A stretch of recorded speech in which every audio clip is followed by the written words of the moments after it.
Hello and welcome back to the Joyful Soul Creates. Charlotte here with a kind of combination video which is haul and talking about how I inventory my supplies and then also a card at the end. So first off, my haul, I won a Simon Says Stamp gift card from their Instagram challenge and I placed an order from them and got press and seal. Very exciting, obviously. I talked about how I've kind of been wanting this for a while in some other videos, and it's just really useful from what I've seen for helping with assembling die cut pieces and fussy cut pieces. When you've made an arrangement, you can hold them in place with the press and seal, and then you'll be able to make sure you get them back in exactly the right place. And I never made the effort to buy it because I always want to spend my money on more exciting things, but I decided maybe I should do it. The next thing I've got was the Magic Iris die from Fawn, and you will have already seen this if you've been watching my videos lately, because I did share this card that I made with it, and you can see that I've already put the magnetic tape in as well, which is how I like to store my dies, and again that was discussed in a recent video. I also got the camera add-on for the Magic Iris die because I just thought it's really fun.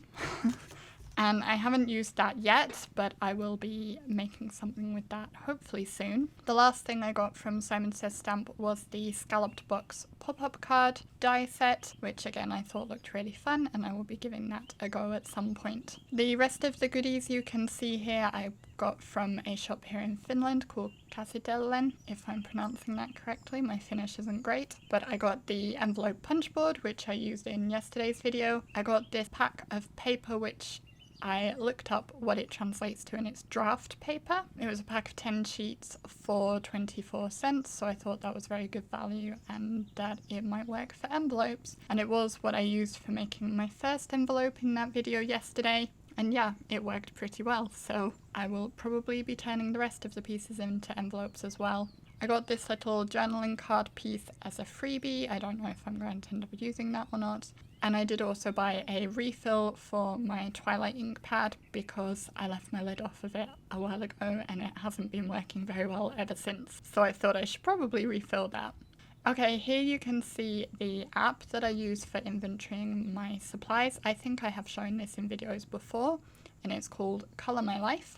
I have found that for the most part Fawn things are already in the database, so I just needed to look up the particular item. So here you can see I looked up the Magic Iris die, and it autofills a lot of the information, so it puts in the picture, it puts in the name and the manufacturer and also the price usually. You do then have to fill in the tags yourself. I use the tab Interactive because it's an interactive die, and then also Circle because there is a circle die in it, and I decided that was probably all I needed for tags from there. But you can really put whatever you want as tags, and I will show you some other ways I do my tags a bit later. And then you can just go through and do the same things with all of the other die sets, and you can inventory stamp sets, stencils, embellishments, inks, all sorts of things in here. I haven't even got halfway through inventorying all my things, but I definitely think this is well worth the cost. It does have a subscription fee. You can use it without subscribing, but you cannot add new items without subscribing. So if you manage to get all of your things added in the initial free trial, which I think is 30 days, then you don't need to subscribe. But I decided it was worth subscribing anyway. And I will show a little bit later how to add items if they are not in the database. Because after I'd finished filming this haul, the post arrived and I had another delivery of goodies. This is from STAMPlorations, where again I had won a gift card. Actually, I'd won 2 gift cards over the last few months and I needed to use them because one of them was running out, and they very kindly combined the gift cards for me so I could use them together. I shopped with the Coffee Lovers blog hop in mind because that's coming up in the next month or so, I believe. So first off, I got this coffee Petites stamp set, which has little coffee mugs and a coffee bag and a circle die as well, and I believe all the images perfectly fit within that circle. STAMPlorations has lots of codes each month, and one of their deals when I ordered this in September was a free die, which is this one here. which says, "Let Earth receive her king." That's not actually a die I'm likely to use myself, but I thought I'd add it in anyway as it was free and it will go into my stash of supplies for giving away. Next up is another stamp set, again with the Coffee Lovers blog hop in mind, and this one is called Always Tea Time and has lots of great tea related sentiments and some pretty teacups. I then ordered a Slimline stencil. This one is called Kitty. I really like this and all the examples I've seen with it, so I had to get it. There was also this freebie, which is called Peking Chrysanthemums. So that was in my goodies as well. So that's everything I got, and here I'm going to show you that STAMPlorations doesn't appear to be in the database. Here I will show you what you can do if that's the case. So I looked up the first stamp set by name, it didn't show up. I tried looking to see if there's any STAMPlorations things, nothing showed up, so I will manually enter it. When I do this, I usually try to go to the website of the manufacturer, and I will take a screenshot of the stamp set and just crop it down and save, and then go back to the app and add a photo from my gallery, and there you can see I've added that in. Then you just need to add in the name of the stamp set, so here is Coffee Petites. Select a category. This one comes with a die, so I would have it as a stamp and die set. Then we will add the tags as before. So I try to go for just anything I think I might want to use this for. So coffee and tea, of course, are obvious. If I'm looking for something hot drink related in general, or food related, or if I want to find something with a donut. So I put every single one of those in, everything I can think of. I also will write whether it's an outline or a solid stamp, all those kinds of things.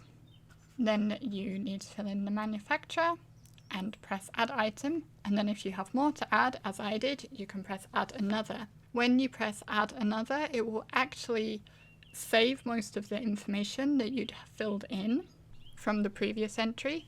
So for example, it has the same name, the same manufacturer, and the same category. This one doesn't come with a die, so I changed it to just being stamps, the category. And then I'm going to, again, enter all of the information.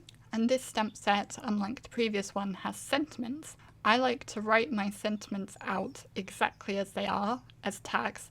That way I can search for an exact sentiment. If I remember that I have a particular sentiment and I can't remember what stamp set it is, I can very easily search for it by the exact wording. And I find this very useful. I do also put a more general theme as well. So for example, if I had a stamp set with a sentiment that says Merry Christmas and a Happy New Year, I would write Merry Christmas and a Happy New Year as one tag. I would also write Christmas as a tag because that's the general theme, and I would write New Year as a tag because that's also included in that sentiment. This might be overkill and you probably wouldn't have to go this in depth into your inventorying, but I just find it useful for me. And same again with the stencil. I just switched the category to stencil, and then I'm entering whichever tags I think are appropriate. So in this case, cat, animal, geometric, and I think I left it as that because there didn't really seem to be anything that jumped out at me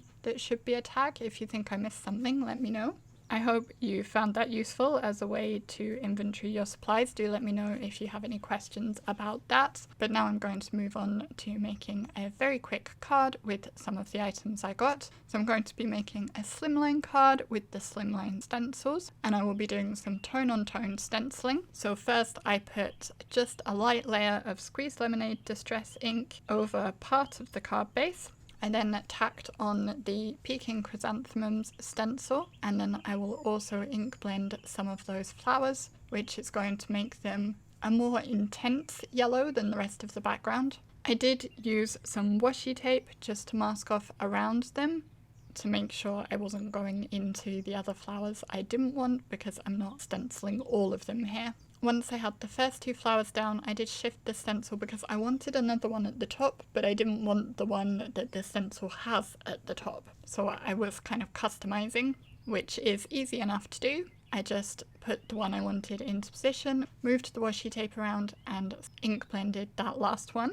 I then removed that stencil and brought in the kitty stencil, aligned that up where I wanted it, and I'm going to be ink blending over the whole thing again, this time with spiced marmalade, which is orange.